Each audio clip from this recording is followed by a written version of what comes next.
Hello everybody, I'm Ving427 and welcome back to What is the Average? This is the show where we look into video games, TV shows, and everything in between.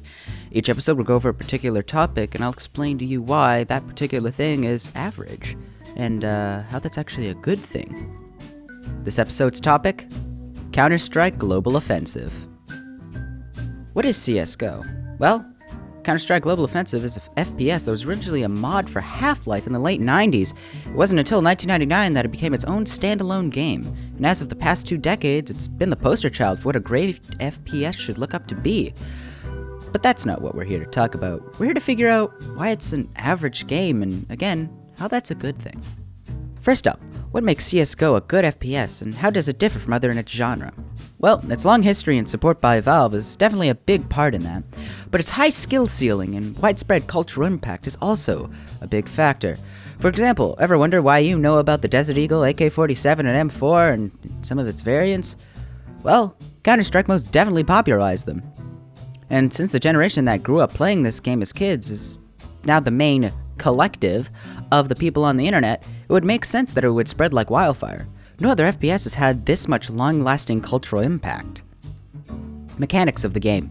CSGO's mechanics are definitely more difficult to get around.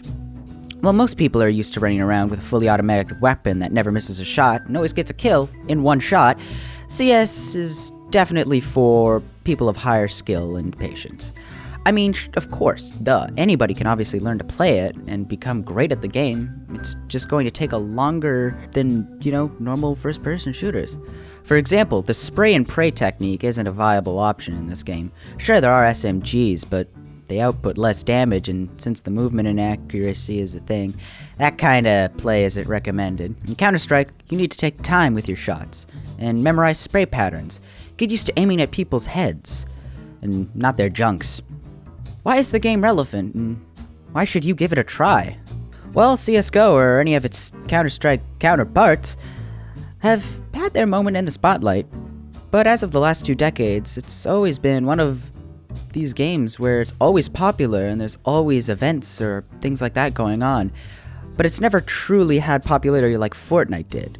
But that's what made it special. The fact that it's always been there and been the standard competitive FPS. CSGO is the parent of all modern shooters. I mean, technically Quake or something like that would be more like the grandparents in reality. So I guess that technically started it. But CSGO really modernized it and truly brought it into the mainstream for those to see. It truly made what a good first-person shooter should be. So why would you want CSGO to be an average game? So let's think of Counter-Strike this way. You know how Fortnite got really popular pretty quickly? Like it became the thing for pretty much a year, but now, as of recently, it's been kind of dying out. Well, Counter-Strike never exactly had that. Yes, it did technically have a popularity spike and is now kind of settled down. It's not coming back on a resurgence or anything, but more people are actually starting to play it. It didn't have that same spike in the way Fortnite did.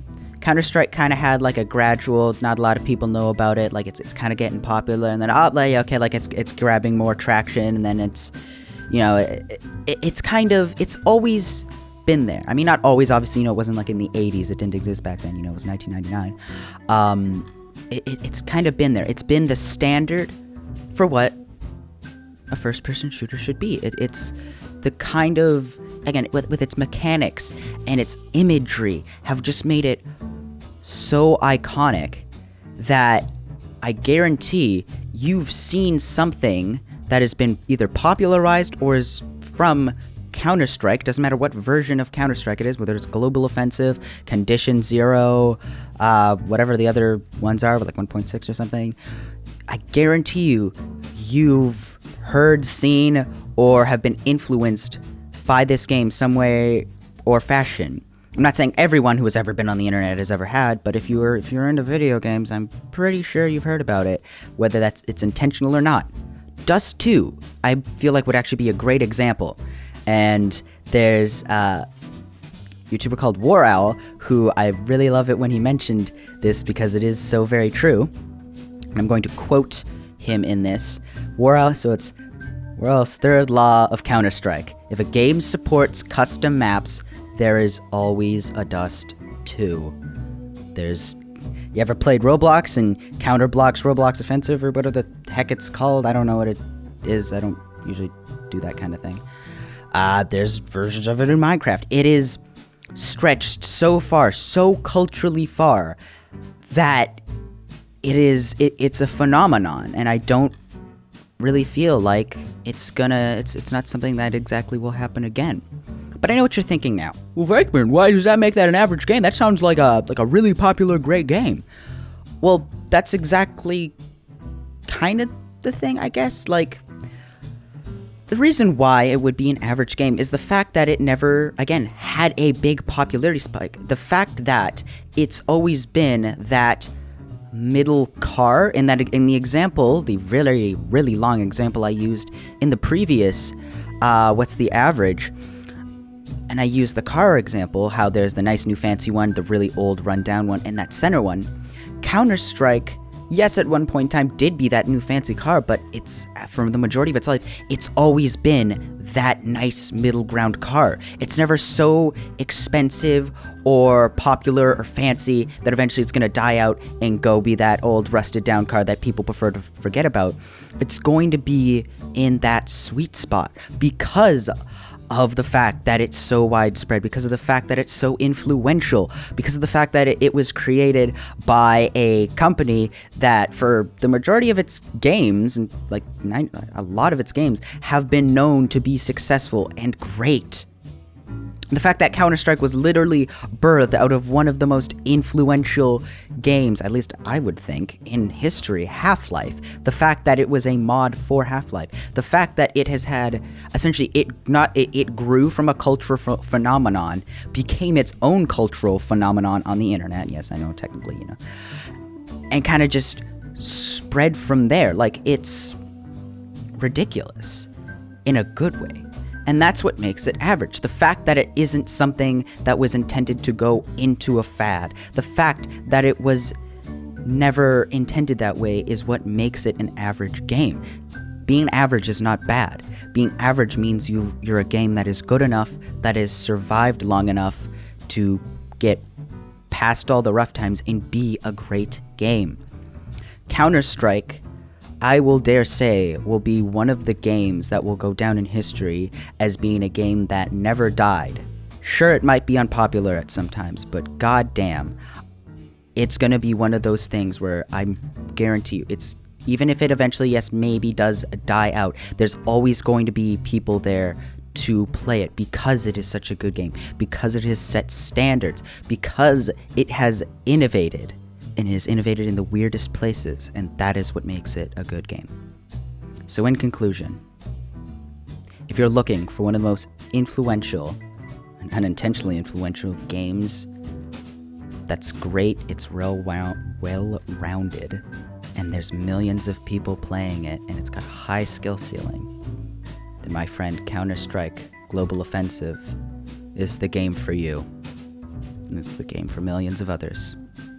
So pick up that gun, dink that terrorist in the head, throw that smoke grenade, and by golly gosh, defuse that bomb. Because my friend, if you embark on this journey, you're going to be playing a game with the best history, I feel, is in any game, honestly. So, I'm going to leave it here for this video. I hope you guys did enjoy. I'm pretty sure it's going to be a little bit longer than I'd like it to. But yeah, that was why CSGO is an average game and how that's a great thing. Personally, for me, it's been quite an influential game. I have, 260, 270 hours on it. There are people who have literal thousands on the game, and it's ridiculous. And I salute them. I have mad respect for those people. I am not a great player at it, hence why all the footage was done at a deathmatch server with bots, simply because I wanted to have clean footage that I knew didn't have any possible cheaters. Like, I wanted to be 100% certain just didn't really, frankly, I didn't want to record, because competitive matches, as much as that'd be a more realistic viewpoint as to what Counter-Strike would be, that is the original game, well, not the original game, well, the defusal mode was actually came after the hostage one. I just wanted to have more of a clean kind of one to what it was. I also wasn't playing my best that day. I was freaking tired out of my ass, but yeah, that's dumb excuse. Either way, I'm going to leave this episode here. I hope you guys did enjoy this episode. I actually had a lot of fun making it, and I hope to be making a lot more of these. And I'll see you guys in the next episode. Remember to tell me in the comments what you guys would like to see for this next episode, or anything in general. I'll see you guys in the next one. Bye-bye!